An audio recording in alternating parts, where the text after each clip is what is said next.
Hello, Andrew.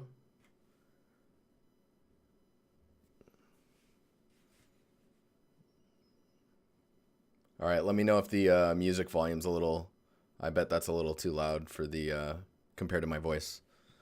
It's a guess, anyways. We'll see. Oh, I need my Wacom. 1 second. T, what's up, man? Oh, Jesus. Derp. Derp. What's good? I got Moto working again. Heyo. Or Moto.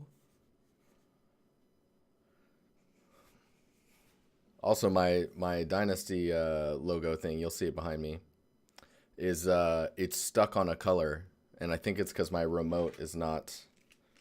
I switched the battery out, but maybe I gave it a dead battery. I don't know. It's not. Come on, you want to? You don't. You don't want to. Okay.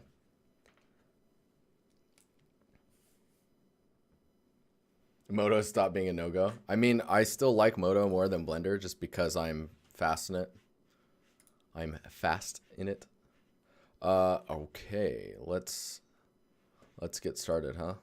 So, first up, we've got an environment artist. My environmental pieces is what the focus.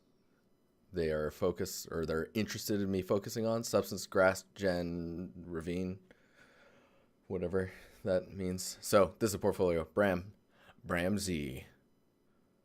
You're an intern already as well. That's awesome. So you're already running around in them shoes. So this looks pretty cool. So right off the bat, I would say, what substance designer photography? What? Whoa. Whoa. That's interesting. All right. All right. I would probably. I don't know if this belongs on a portfolio, but oh, thanks, curious. But this is pretty. This is pretty cool. This is probably. Oh man, that's cool. I would probably just put this on your. What do you call it? A blog or something like of similar nature. Let's see what else is going on here. So we can look at your grass here. So the grass looks nice. I think what's really making the grass look good is the variety that you have going on in it. So you have a little bit of the flowers, and then you have these like I don't even know what you would call these. They look like kind of looks like wheat, but it's not wheat. Froz, what's up, man? How you doing? Hey, Captain. Quilly Willy, hello. Hello. We're listening to some crazy music. I just ate a hamburger. It was amazing. With no bun. It was just in lettuce. It was in the States, you'd call it an unwich.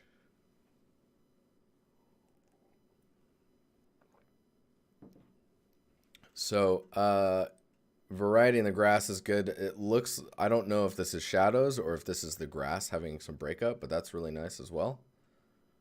Changing color of the grass. So, interesting thing with grass and colors is it gives you, like, grass is so organic and it's so dependent on the soil that it's actually growing in. Creative Juices are your favorite game? Yeah, mine as well. Wow, look at that network. It's like a spaceship. So thinking about the soil is really important when it comes to imitating grass in 3D, because based on the composition of the soil and like what nutrients are there, and if it's dry or if it's too wet or if it's just right, will depict like what type of grass is there or what weeds are present, where flowers are at. I think on the last video that I uploaded on YouTube, you can see me painting like a weird, like, you guys refer to it as like a top-down Bob Ross experience. Din Ross. I just kind of how I think about where flowers would go and where grass is taller, where it would be greener, where you get grass and weeds being protected from the elements and or people, and how that would affect the way that they look. So I would suggest looking at that video if you have not yet. It should be the most recent one. I think it's episode, 100 and, I don't know what it is, 110.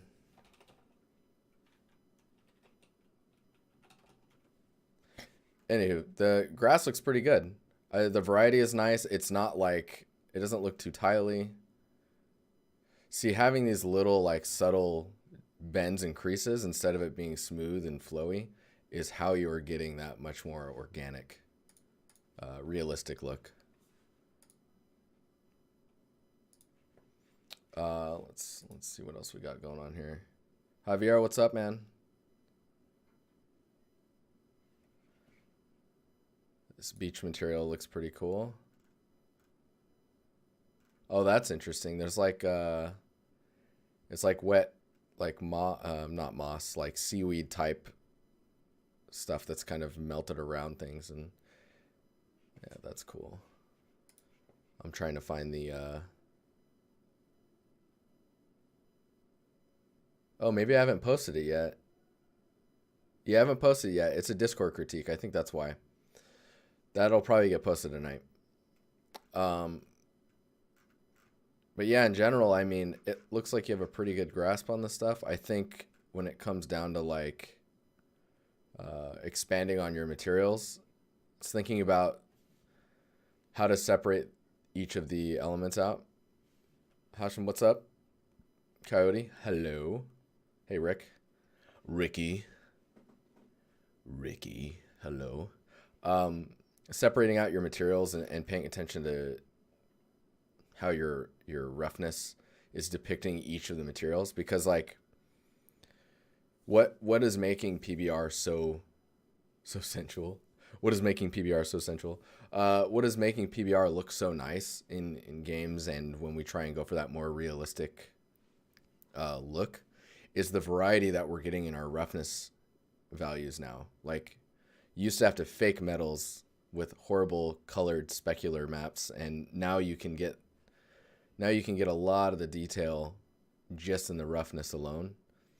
So like having a rock that's got its roughness profile, but then it's also where it meets the dirt. Maybe the dirt's wet, so then you get a little bit of a roughness shift around the edge of the rock meeting the dirt, and then maybe it's a little damp, so there's some spots on that rock that are a little bit more or less rough depending on the situation. That stuff is like, that's the stuff that makes it look so real, because there's so much variety going on a per pixel level. So it's like that complexity and like contextual randomness is what brings like materials to life in PBR workflows today. So I think with your rocks right now, they're melting into the dirt quite a bit, which can be fine depending on like what you're going for. I think right now it looks like the rocks are like a height version of the sand. So like old school height maps would have like a material transition of a tileable stone and then sand, and then like the higher the geometry would go, the more it would turn into the sand, into the rock. So what you would want to do is kind of define more of that edge, or get some more material separation, either probably in both, in the albedo and the roughness, to try and depict the differences between these two materials. Because right now everything is kind of melting together.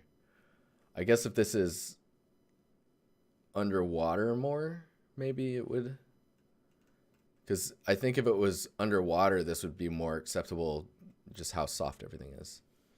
Anyway, my 2 cents. I'm not a material artist, so I don't know. Maybe Quilly Willy in chat can expand on it a little bit.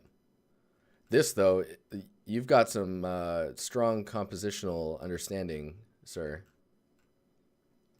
I think what's weak in this one, if I had to point out anything, man, it looks real good. And like this shot here is super strong. And you're getting that, where's my epic pen? So you're getting this like, oh, there's update available. Ignore. This flow here. And like, I guess I should clear this and go up a little bit. Like this is, I think, is one of the stronger shots. So you've got this flow happening and this happening. So you can see what's happening with the shapes is you have really high rock walls, right? It's obviously, but like you're adding elements that are allowing you to lower the height compositionally. So you're getting this nice curve as you go. And it's always nice to like, now I'm getting all messy. You're getting these little pockets of details that like cut into the path, which is really interesting. And I think that is what makes these types of shots so pleasing. And then having these go up, like you'll see in other people's work sometimes, like earlier pieces from people when they're not too comfortable with this type of composition, is you get these lines here. And then that's kind of it. Like they'll have plants and stuff, but like you get that hard edge, and that hard edge is kind of where it starts to break down, and you're like, oh, this, okay, that is 3D. It's not as visually complex as it could be, but you adding this type of element, and it's kind of in the same depth plane. I say depth plane, I mean like the atmosphere value between the two is pretty similar. So they kind of look like they're in the same distance from the camera. So you've added that level of complexity, and you've pushed the fog enough so that it just goes into the distance. And you can see, like if I clear this, you get these, everything is going and cutting into this path. So it's pretty cool. As far as your portfolio goes, let's say, oh, nice. You got a breakdown too. Yeah, that's cool. See, I think this is where the rocks feel odd, is because compositionally, the way that the rocks have formed, like in the earlier piece, it's a little bit more realistic just because of the way that rocks fracture and how they layer on top of each other. They are just like, it's like cake, it's layers, right? And like depending on the type of rock or cake, it will become more fractured in specific ways or more smooth, depending on like if it's always rainy or always windy. If there's a lot of sand and it's windy, then you tend to get more of the rounded shapes. So like in this view, you can see that there's those edges, like this stuff here, but it doesn't really like continue the flow all the way through. If you were to get shapes that did more like this, that would be pretty nice, I think. And it's there enough that I think it works. But to like push it over the top is like really paying attention to like what type of rock you're making, looking at all the references and seeing where those striation lines are, those horizontal lines. And you'll see in environments they can like tilt more, so they'd be pretty angular. And that angle is just because imagine like you have like two tectonic plates, right? And when they smash against each other, one goes under, one goes over. And then the one that goes over, for example, or even under, if you were to slice it and actually see it, that's how you see that angle where the striation actually tilts. Okay, I'm getting a little too deep. We gotta crawl back out. This stuff's pretty cool though. This sky stuff is crazy. I really like this stuff. You could probably sell these. Anywho, you have a really strong portfolio, and I don't expect you'll be an intern for very long. I don't know if you're doing environments or if you're doing substance stuff, but your environmental composition is really strong. Paying attention to more of the core elements that make your features more realistic is probably where I would head to become stronger. So rock formations being more realistic, and material definition and how those split apart and meet up and interact with each other. Yeah, I won't look at these just because they're more of your standard like materials you'll see. But nice portfolio. Oh, my Windows is telling me who has birthdays right now. Anywho, all right, I will be right back. We're going to look at the next one.